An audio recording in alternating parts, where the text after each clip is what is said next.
کیا ہے تو ہم کون ہوتے ہیں کہ جو اللہ کے بھگوان کے جس کی ہم چاہے پوجا کریں مندر میں مسجد میں گردوارے میں ہم کون ہوتے ہیں بانٹنے والے جب بنانے والے نے ہم کو نہیں بانٹا تو جو بنے ہیں ان کو کوئی حق نہیں ہے وہ میرے خیال میں بھگوان کی اور اللہ کے خلاف جا رہے ہیں جو اس طرح کی حرکتیں کرتے ہیں میرے پاس شکایتیں بہت ہیں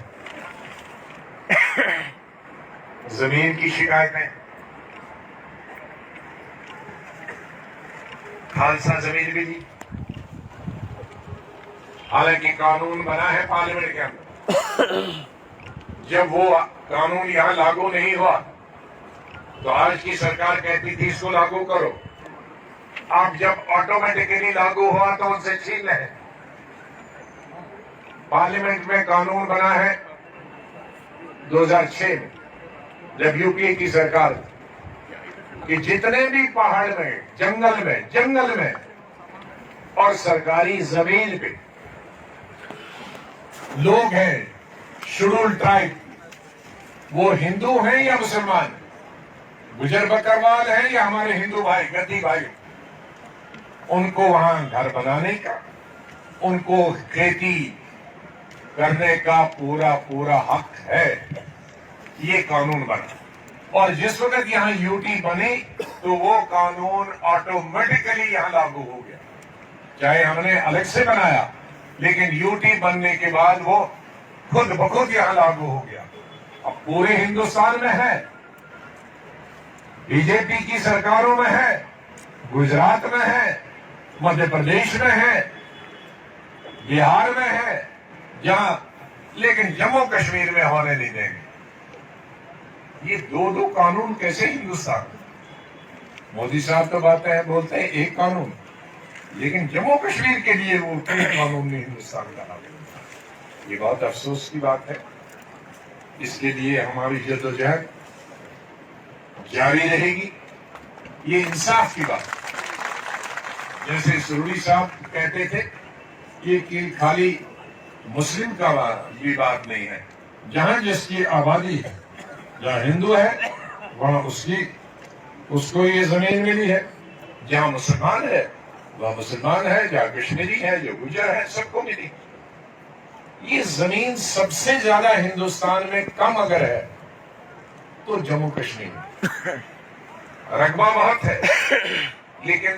ہماری 70-80% پہاڑ ہے 80% تو ہمارے پہاڑ ہے باقی جو 20% ہے اس میں ہمارے مکانات ہیں اس میں قصبے ہیں شہر ہیں گاؤں ہیں اس میں اسکول ہیں ڈسپنسری ہیں اس میں ریلوے ہیں اس میں سڑکیں کل ہم 5-6% ہمارے پاس فیصدی زمین ہے اور وہ بھی جیسے باقی ہندوستان کے لوگوں میں آنگن ہوتا ہے اتنی تو ہمارے کھیت اس کھیت پہ کیسے زندہ رہے اور 80% ہماری زمین پہاڑ اور سرکاری زمین ہے جنگلات ہے اسی سے تو لینا ہے آدمی کے لیے جنگلات ہے جنگلات کے لیے آدمی نہیں آدمی کو زندہ رکھیں اس کے لیے جنگلات لیکن یہاں عجیب بات ہو رہی ہے جنگل کے لیے آدمی مر جائے لیکن جنگل رہنا چاہیے جیسے بار بار میں پارلیمنٹ میں کہتا تھا بی جے پی کو ہر بار کہ تمہیں جموں کشمیر کے پہاڑ چاہیے لوگ نہیں چاہیے لیکن ہمیں لوگ بھی چاہیے اور پہاڑ بھی چاہیے تو یہ دونوں نہیں ہو سکتے تو یہ تمام چیزیں ہم لوگوں نے مل کے ہو یہ کسی طبقے کی لڑائی نہیں ہے یہ کسی دھرم کی لڑائی نہیں ہے یہ کسی فرقے کی لڑائی نہیں ہے یہ اپنے حق کی لڑائی ہے جموں کشمیر کے لوگوں کے ان کی زندگی کے لیے لڑائی یہاں پانی نہیں ہے شرم کی بات ہے کہ پورا جموں کشمیر پانی ہی پانی ہے لیکن پینے کے لیے پانی نہیں ہے یہاں نوکریاں تو سوال ہی نہیں ہے روزگار کے کوئی ذریعے نہیں ہے پانی ہے ہاتھ اٹھاؤ کہ نہ نہیں ہے کتنے اٹھاؤ گے بچاروں سے اب ہاتھ اٹھانے کی ہمت نہیں یہاں دیکھو آنگن واڑی لڑکیاں رو رہی ہیں یہاں دیکھائیے وہ آنگن واڑی کی اسکیم ہماری تھی آج سے 30-35 سال پہلے کی